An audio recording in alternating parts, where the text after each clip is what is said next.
signos y síntomas, Doctor, disculpe producto... que te interrumpa. Por favor, ¿podría iniciar la grabación? ¿Por qué? ¿Qué pasa? Ya, no se podía, pero creo que ya está comenzando a grabar. Ya, gracias, doctor. Ya, ok. Entonces, vamos a hablar sobre síndrome infeccioso. Síndrome infeccioso, síndrome, ¿qué cosa es? El conjunto de signos y síntomas. Infeccioso, infección, ¿no es cierto? Entonces, el conjunto de signos y síntomas producto de una infección. Entonces, la pregunta, ¿qué cosa es una infección? Dijimos ayer que la infección es la presencia de un microorganismo en el tejido de un huésped. Y esta presencia en el tejido de un huésped implica que el bicho, el microorganismo, vive en ese tejido, se alimenta, se metaboliza, se reproduce y muere en ese tejido. Y además induce una respuesta inmune por parte del hospedero, ¿no es cierto? Entonces, no solamente que viva ahí el bicho, sino que también induzca una respuesta inmune por parte del hospedero. Si no hay esa respuesta inmune por parte del hospedero, eso podría considerarse colonización, ¿de acuerdo? Hablando de seres humanos, no estoy hablando, en una mesa podría ser un bicho que está ahí, contaminó, no. Un bicho en una mesa no infecta la mesa, la contamina, ¿de acuerdo? Un bicho en nuestro cuerpo lo infecta o lo coloniza, ¿no es cierto? ¿Estamos? No nos contamina el bicho, sino nos coloniza o nos infecta. ¿Correcto? ¿Está claro el concepto? ¿Está claro? Fíjese, síndrome, infección, replicación. Y esta infección la podemos dividir en dos. Una infección asintomática y una infección sintomática. ¿Qué cosa es una infección asintomática? Los sinónimos de infección asintomática es una infección latente, una infección subclínica, una infección inaparente. Todos son los sinónimos, miren. Infección latente, infección subclínica, infección inaparente, una infección asintomática. Entonces, cuando ustedes vean la literatura, todo eso implica que implica que tengo el bicho que vive ahí, se induce respuesta inmunológica. Punto. Y una infección sintomática es la que induce o produce manifestaciones clínicas, síntomas, sintomatología. ¿Cuáles serían los sinónimos de estas entidades? Infección sintomática, infección clínica, infección aparente y también se le conoce como enfermedad infecciosa. ¿Correcto? Enfermedad infecciosa. ¿Qué quiere decir? Que una infección sintomática es una enfermedad infecciosa, porque cuando se habla de enfermedad, se habla de manifestaciones clínicas.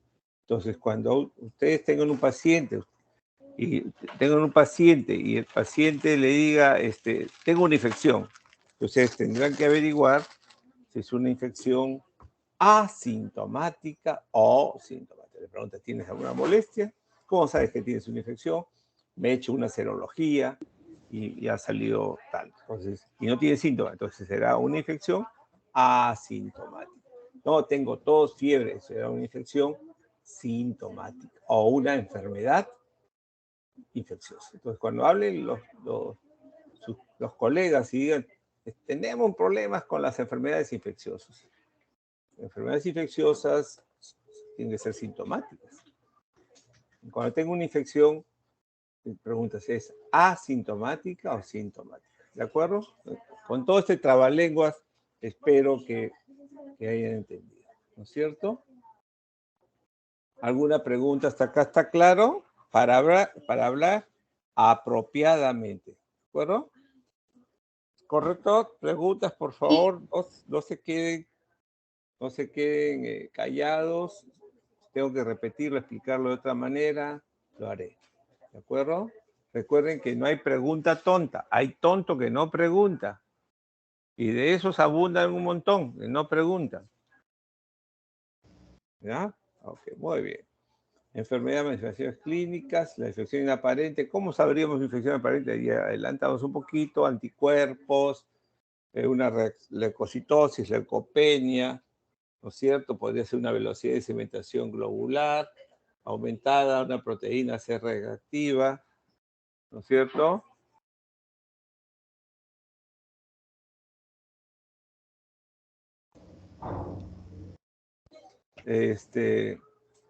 Podría ser, ¿no? Colonización, ya dijimos, pero miren esta definición acá: presencia de un microorganismo dentro y fuera de un huésped, con crecimiento y multiplicación, pero sin expresión clínica o reacción inmune detectada al momento de su aislamiento. O sea, yo aíslo del cuerpo, ah, su madre, también, ¿qué te pasa tú? ¿Eh? ¿Qué cosa quieres que te ponga 20? Ya, entonces, ni produce síntomas, ni produce reacción inmune, ¿de acuerdo? Entonces,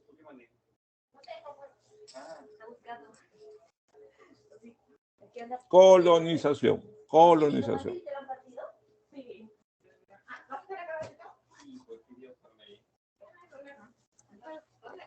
Este concepto de portador, este es un concepto que cada vez está quedando en desuso, ¿no? Porque también es una definición medio extraña. Fíjense que portador es una persona colonizada. Si acabamos de decir que una persona colonizada es aquella que tiene un bicho que no induce respuesta inmune, que no induce manifestaciones clínicas, pero sí se reproduce, está en el cuerpo. Miren lo que dice acá: individuo colonizado con un microorganismo específico. Entonces, un portador sería un paciente colonizado a bicho específico, y desde el cual el organismo puede ser recuperado. Es decir, yo puedo tomar una muestra, por ejemplo, de fosas nasales y encontrar estafilococo. No induce clínica. Hasta acá bacán, ¿no es cierto? Pero puede tener una historia de enfermedad previa, o sea, ha hecho una infección previa como la fiebre tifoidea, y se quedó el bicho ahí. Entonces, eso hizo síntomas, entonces no cumplen con el criterio de colonización. Y ese es el estado, lo que se llama el estado portador crónico de la Salmonella tífica, la fiebre tifoidea. ¿Correcto? El portador disemina el organismo en el ambiente. Ese es peligroso de los que llamamos portadores, como lo llevan en el cuerpo, y nosotros podemos, que si yo tengo una fosa nasal, meto mi dedo en la fosa nasal y después toco a una persona o me rasco, y entonces ese bicho que tenía en la fosa nasal ya me lo llevo al brazo, o le toco la cara a alguien y le mando pues le coloco la transmisión cruzada, ¿no? Hacia otras personas. Ahora, este estado de portador puede ser transitorio, intermitente o crónico, ¿no? Por ejemplo, el ejemplo clásico son los portadores nasales de Staphylococcus aureus. Miren los porcentajes. Y encima, en condiciones de inmunosupresión, si yo tengo el estado del portador y me baja las defensas, puede condicionar, o los factores, puede condicionar enfermedad, puede condicionar manifestaciones clínicas. ¿No es cierto? O sea, en realidad no cumple es una definición de colonización, pero lo consideran que es parte o una forma especial de colonización. Está por, pero como les digo, este término cada vez está en desuso, pero es importante que ustedes conozcan eso. Las fuentes, ¿de dónde parte el bicho? ¿De dónde parte el bicho? ¿No es cierto? Las fuentes endógenas, llamada también autógena, que puede ser nuestro intestino principalmente, y exógena, de afuera, que ingresa a nuestro cuerpo. Ya vamos a ahondar más en eso. Entonces vamos a recordar esta triada, ¿no? Agente, huésped, ambiente, que siempre en epidemiología, en salud pública, nos recuerda, ¿no? Agente, ¿qué cosa es el agente? ¿No? El bicho. ¿Cuáles son las características de estos agentes? Tenemos la infecciosidad, tenemos la patogenicidad, tenemos la virulencia y tenemos la infectividad, ¿no es cierto? La infecciosidad, ¿qué cosa es? Es la habilidad o capacidad de un microorganismo de causar infección. ¿Qué cosa es la patogenicidad? Es la habilidad, capacidad de un microorganismo de inducir enfermedad, o sea, manifestaciones clínicas. ¿Qué cosa es virulencia? Es la capacidad, habilidad del microorganismo de causar muerte. Virulento. O sea, formas severas de enfermedad. Y hay una cuarta característica que es la infectividad. Infectividad, que está más adelante, pero 1, 2, 3. La infectividad, ¿ok? La infectividad. ¿Qué significa? Es la capacidad o habilidad del microorganismo de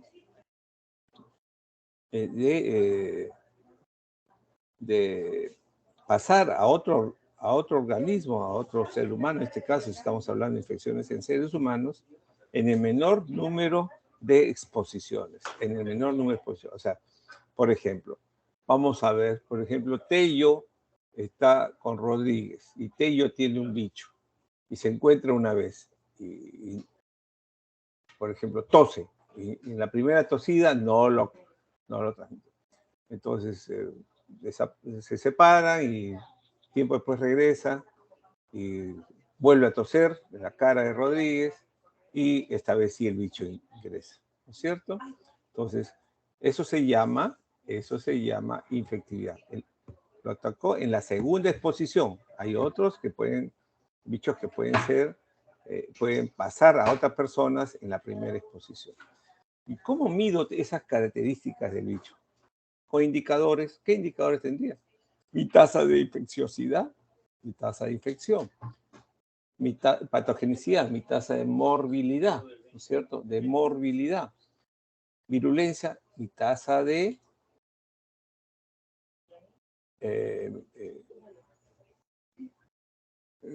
virulencia es mi tasa de letalidad. Letalidad, mata, ¿no? ¿Y qué sería la infectividad? Mi tasa de ataque. Ahora vamos a poner los indicadores. La infecciosidad sería del total de personas expuestas, cuántas desarrollaron infección, ¿no es cierto? El número de infectados sobre el número total de personas, ¿no es cierto? Entonces, patogenicidad, enfermedad. Del total de infectados, cuánto hace síntomas, ¿no es cierto? De la virulencia, del total de ya sintomáticos de enfermedad, cuántos mueren, ¿no es cierto? Letalidad. ¿Correcto? No es mortalidad, letalidad, porque la mortalidad sería sobre el total de personas, ¿no? Sobre el total de personas. ¿Correcto? La doctora Esmela está de acuerdo, ¿no es cierto? Una cosa es mortalidad, otra cosa es letalidad. Letalidad son los que están enfermos, los que están infectados y cuántos se mueren. En cambio, la mortalidad sería un indicador más grande. Todas las personas expuestas, cuántos se mueren, ¿no es cierto?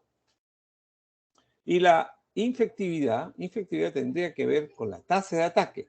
O sea, ¿cuántas personas se infectan con la primera exposición a la persona infectada? ¿Cuántos se infectan cuando se exponen por segunda vez a la persona infectada o a la fuente, como quieran llamar, ¿no? A la fuente de infección. ¿Correcto? Entonces hay que aprender a entender estas definiciones, también cómo medirlas con indicadores. Eso es muy importante porque con cada una de estas medidas, con cada uno de estos indicadores, nos indica qué actividades preventivas de comportamiento, etcétera, deberíamos practicar, ¿no?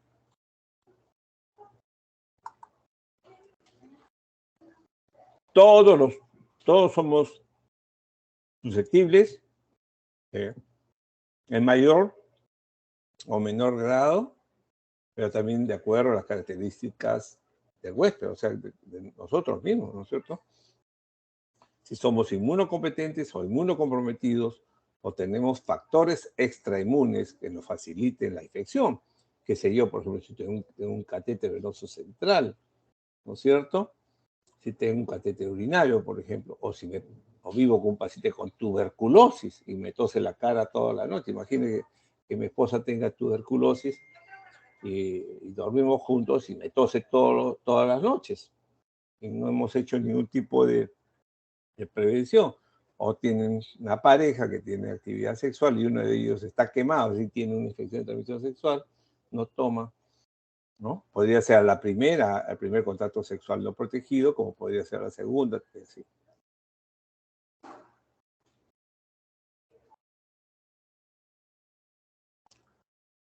¿Qué cosa es reservorio? ¿Qué cosa es fuente? El reservorio es el lugar donde el organismo mantiene su presencia, metabolismo y replicación.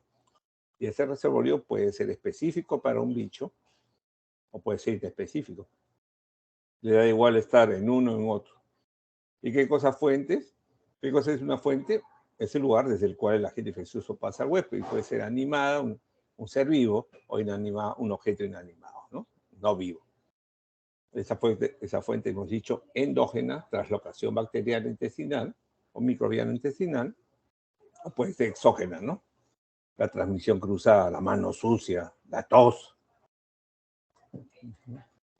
Hay otros factores también que tenemos que considerar en el agente. La dosis. Hay infecciones que pueden producir, hay agentes infecciosos que pueden producir infección con un solo microorganismo. Hay otros con 2, con 3, con 10, con 100, con 1000, 1.000.000. Entonces, cuando nosotros pensemos en potenciales bichos o los identifiquemos, nosotros tenemos que tener conciencia, saber, conocimiento, que estos bichos identificados no necesitan mucha cantidad o sí necesitan mucha cantidad para producir infección. Y aquí está la infectividad que habíamos hablado, ¿no? La habilidad de un organismo de invadir un huésped desde una fuente. Pero acá falta en el número de exposiciones. Por eso esa tasa de ataque. Tasa de ataque. ¿Qué cosa es el periodo de incubación? Otro concepto. Desde que el bicho ingresa al cuerpo hasta que produce el primer signo o síntoma, ¿no es cierto? Entonces, el periodo de incubación es un periodo de latencia, un periodo asintomático, ¿no? Y la enfermedad, ya hemos dicho que es la infección clínica, la infección sintomática, ¿ok? Y convalecencia es ya digamos, el inicio de la recuperación. Entonces, si yo estoy frente a un cuadro clínico, alguna infección, yo debo tener un síntoma, un signo clave que cuando desaparece me está diciendo ya se está recuperando. Por ejemplo, la fiebre, ¿no? Entonces, cuando la fiebre cae, es una buena señal en la mayoría de los casos que empieza la etapa de convalecencia, ¿no? El paciente dice, me siento mejor. ¿Correcto? ¿Ok? Tenemos que recorrer la transmisión. La transmisión puede ser por contacto principalmente o puede ser por vía aérea respiratoria. Si es por contacto, puede ser contacto directo persona a persona. Le das la mano, le das un besito, tiene relaciones sexuales no protegidas. Ese es contacto directo, persona a persona. Y el contacto indirecto, ¿qué cosa es? A través de vector y a través de vehículo. ¿Qué cosa es vector? Un objeto inanimado, que puede ser una pulga, un piojo, una garrapata. ¿Qué cosa es el vehículo? Objeto inanimado, que puede ser una taza, una cuchara, un plato, puede ser el mismo agua, puede ser alimento, puede ser pan, ¿correcto? Eso es. Ir aéreo o respiratorio. Y aquí hay se divide en dos, ¿no? Lo que es el aéreo propiamente dicho y las gotitas. Las gotitas son macrogotitas y el aéreo son microgotitas o aerosoles, le llaman. Entonces, las microgotitas o aerosoles son gotitas, la saliva, y dentro de esas gotitas de la saliva están los microorganismos y miden menos de 5 micras, menos de 5 micras. Entonces, cuando uno tose, cuando uno habla, cuando uno grita, cuando uno canta, espectora esas gotitas. Y esas gotitas que menos de 5 micras permanecen flotando en el ambiente. Como son ligeras, pueden viajar largas distancias. Dicen que puede viajar hasta 8 metros, y permanecer por lo menos 4 horas suspendidas. 4 horas suspendidas, ¿no es cierto? Entonces, son altamente peligrosas. ¿En qué lo vemos? En tuberculosis, en zóster, en sarampión, por ejemplo, ¿no? Entonces, es por eso que estos pacientes hay que aislarlos rápidamente, ¿no es cierto? Porque eliminan bichos y obviamente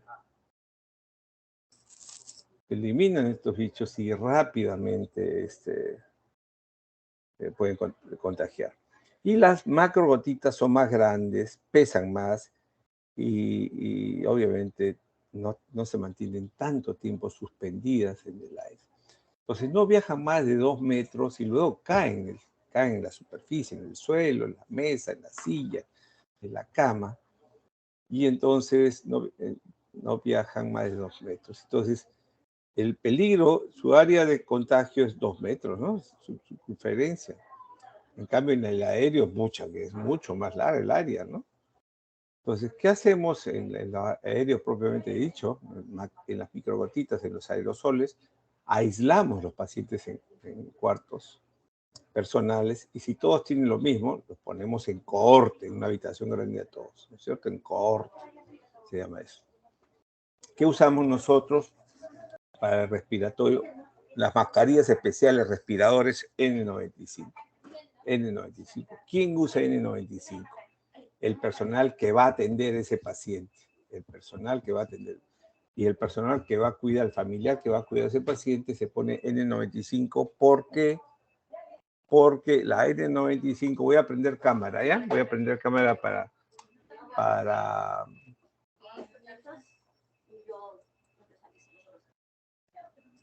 ¿Me ven, no? ¿Me ven? ¿Sí? Todavía. Ah, ya sí se le ve. Ya, ok. Imaginemos que es una N95, un respirador, ¿ya? Entonces, este es mi N95, Yo soy el personal de salud o soy el familiar que cuido a mi paciente con tuberculosis, ¿no es cierto? Entonces, esta mascarilla y este respirador, que es una mascarilla especial, impide que el micobacterio ingrese, impide. Por eso es que para el personal de salud, para el familiar, para que no se contagie, obviamente tengo que usar esta mascarilla para que no ingrese, ¿ya? Entonces, por eso, en el caso de las microgotitas u aerosoles, que tenemos que utilizar respirador N95. Hay N98 también, pero en Perú no tenemos. Y si fueran europeos son FFP2, FFP2, FFP3. Esos son los equivalentes europeos. ¿Me pasan una mascarilla quirúrgica simple, por favor? Muchas gracias. Seguimos en la transmisión por aerosoles. Entonces, el personal y la familia que cuide a ese paciente para que no ingrese. Ahora, ¿y el paciente que tiene tuberculosis, qué tiene que usar? La mascarilla quirúrgica simple. ¿Por qué? Todo soy yo. Entonces, lo que no queremos es que salga, ¿no? No queremos que salga, ¿correcto? Entonces, el paciente que elimina microgotitas, mascarilla quirúrgica simple. No bamba, pues no bamba, tiene que ser de la buena, ¿no es cierto? ¿Correcto? Ahora, vamos a las macrogotitas. ¿Cuáles son? Las infecciones virales. ¿Cuáles son? COVID, por ejemplo. Influenza, ¿de acuerdo? Influenza. ¿Estamos? Influenza. Entonces, tanto paciente, tanto médico tratante, personal tratante, tanto familiar, en estas condiciones se pone su mascarilla quirúrgica simple porque no va a dejar salir, en el caso del paciente, no va a dejar salir esa agua. Y en el caso de los cuidadores, no va a permitir que solamente lo que hay que hacer es, si está mojada por la salida, porque hablo, hay que cambiarse. ¿Cierto? ¿Cuál es la vida media? Me estoy adelantando a las precauciones, pero ya vamos a un N95, su vida media útil son 8 horas de trabajo. Entonces, por ejemplo, si ustedes la utilizan en un turno de 4 horas en un área de COVID, un área de tuberculosis, ¿cuántas horas le quedan? Restantes 8. Entonces la ponen en una bolsita de plástico, no, de plástico no, de papel, porque de plástico sude, crece hongo, y la guardan y la guarda hasta su próximo turno. Pues obviamente será el día de mañana, pues, ¿no? Entonces pueden guardarlo, ¿sí? Y si no tienen posibilidades, lo votan. ¿Qué vamos a hacer? Pues son millonarios, institutos, votan, pues, ¿no? Las mascarillas sí no se guardan, estas simples las tienen que votar. Pero en lo posible hay que sacarle provecho a las digamos, que cumplan las 8 horas. ¿Qué pasa si mi turno es de 8 horas? Ya, pues, le dan vuelta. ¿Qué pasa si mi turno es de 12 horas? Me tengo que cambiar. En teoría deberías cambiarte por una nueva, por 4 horas más. Si no puedes, dale pues hasta las 12 horas. ¿Qué vamos a hacer? Si tu hospital es pobre, sacrificio, que te vas a agarrar al TV. Pero en realidad tus 8 horas, ya deberías cambiar una nueva de estas. Ahora, ¿qué otra cosa? Creo que lo más práctico. ¿Sabían esta indicación? ¿Conocían esto? Ahora que con COVID la gente ya baja la guardia. ¿Algún comentario, por favor, hasta acá? ¿Algún comentario? ¿Algún comentario? Bueno, ya les dije. Bueno, vamos a ver. Ok. Es muy importante que nosotros conozcamos la cadena de transmisión de las infecciones. ¿No es cierto? O sea, ¿cuál es la cadena de transmisión de las infecciones? Tiene 5 componentes. El reservorio, la puerta de salida, la vía de transmisión, el huésped con su puerta de entrada, ¿no? El huésped susceptible. Entonces, el reservorio, dijimos, puede ser animado o inanimado. La puerta de salida podría ser la mano sucia, podría ser la vía aérea, podría ser el tracto digestivo para la transmisión fecal oral, ¿sí? El huésped, la puerta de entrada también podría ser la vía respiratoria, podría ser la piel, etc. Y la vía de transmisión. La vía de transmisión más frecuente, ya hemos dicho, la aérea, ¿no es cierto? La aérea y por contacto, ¿no? Por contacto. Y ustedes ven en rojito que dice precauciones estándar. ¿Qué cosas son las precauciones estándar? Son todas aquellas medidas de prevención y control que nos permiten romper esa cadena de transmisión, esa transmisión cruzada. Por ejemplo, si yo me higienizo la mano, si yo uso mi mascarilla quirúrgica adecuadamente, si yo uso adecuadamente mi N95, romperé esa cadena de transmisión, ¿cierto? Eso es muy importante. Ok, terminamos con el agente. ¿Correcto? Vamos al huésped. El huésped básicamente, hay 2 tipos y hablaremos más adelante, que es inmunocompetente y inmunocomprometido. Y ya vamos a hablar cuando hablemos de infecciones inmunocomprometidos, vamos a repasar. Perdón un ratito.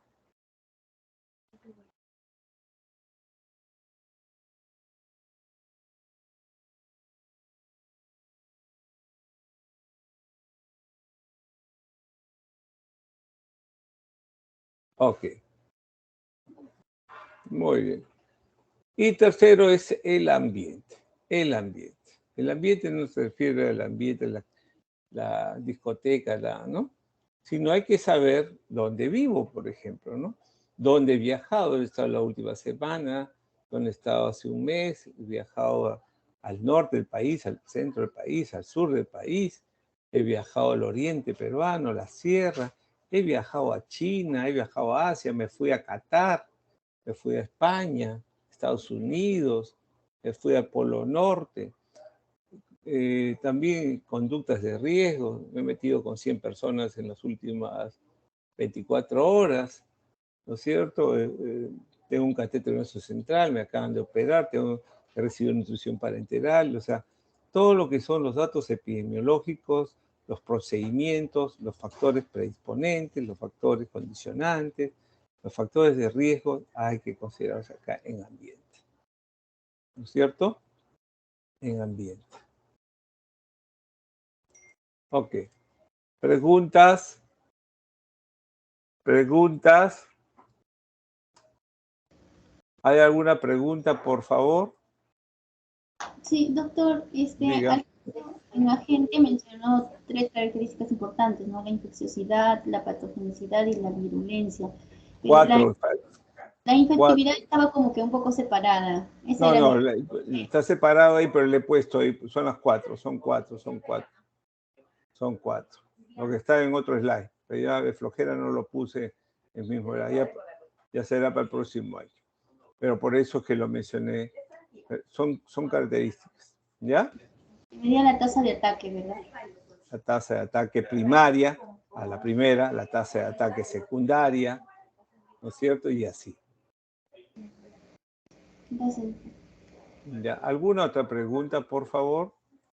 Ya, vamos a avanzar una clase más y ahí la dejamos. Vamos a hacer el ejemplo del enfoque clínico en paciente febril, ¿ya? Ok. Muy bien. Muy bien.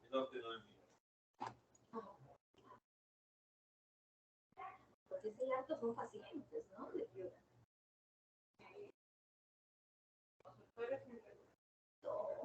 Con leucemias, ¿qué más?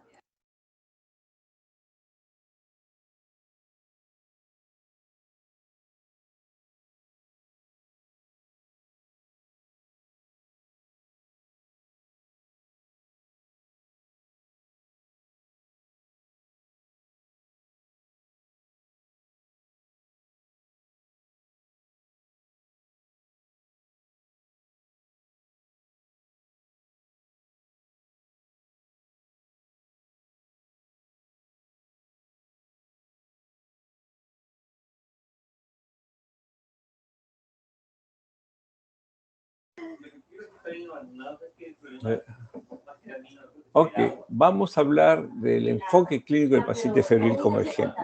¿De acuerdo? Vamos a hablar del enfoque clínico. Vamos a ver. Otros dicen que es por los... Entonces, a ver. Vamos a ver. Vamos a repasar un poquito el sistema inmune. ¿Cuáles son las actividades del sistema inmune? El sistema inmune tiene 3 grandes actividades. La actividad antiinfecciosa, la actividad antitumoral y la actividad de tolerancia a lo propio. ¿Qué significa esto? La actividad antiinfecciosa nos defiende contra las infecciones, 100% no, sino disminuye el riesgo que desarrollemos infecciones, ¿no es cierto? Entonces, ¿qué cosa es la actividad antitumoral? ¿Nos impide que tengamos cáncer? Sí, pero no es al 100%. Entonces, disminuye el riesgo que desarrollemos cáncer. ¿Y qué significa la actividad de tolerancia a lo propio? Las enfermedades autoinmunes alérgicas. 100% no. Disminuye el riesgo que nosotros enfrentemos o desarrollemos enfermedades autoinmunes y alérgicas. Entonces, cuando una o más de estas actividades no funciona bien, es lo que se llama un huésped inmunocomprometido. Puede ser 1, 2, 3 o combinado. ¿De acuerdo? Cuando estas actividades del sistema inmune funcionan bien, de forma aceptable, es un paciente inmunocompetente. ¿De acuerdo? Ahora vamos a hablar de la actividad antiinfecciosa. Acá está lo que estamos mencionando. Y el sistema inmune clásicamente nos han enseñado en básicas, que el sistema inmune se divide en inmunidad innata o inespecífica, inmunidad adquirida o específica. Ok, es cierto. Ha sufrido, y cada una de estas inmunidades tiene sus componentes. Yo de frente les digo que el sistema inmune, recuerden que tiene 3 componentes: el componente fagocitario, el componente de inmunidad humoral y el componente de inmunidad celular. ¿De acuerdo? Sabemos que el componente de inmunidad celular es el comandante general, es el que manda todo, pero en forma práctica lo dividimos así para que uno entienda cómo desarrolla su actividad antiinfecciosa el sistema inmune. El componente fagocitario está representado por los fagocitos. Estos fagocitos pueden ser polimorfonucleares o mononucleares, monocitos, macrófagos, ¿no es cierto?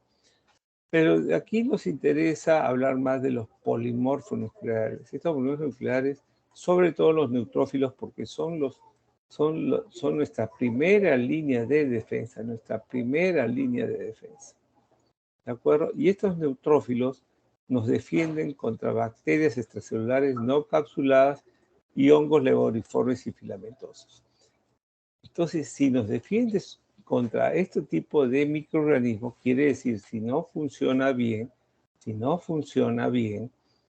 estos bichos que debieran ser controlados por los neutrófilos son los primeros causantes de infecciones en estos pacientes.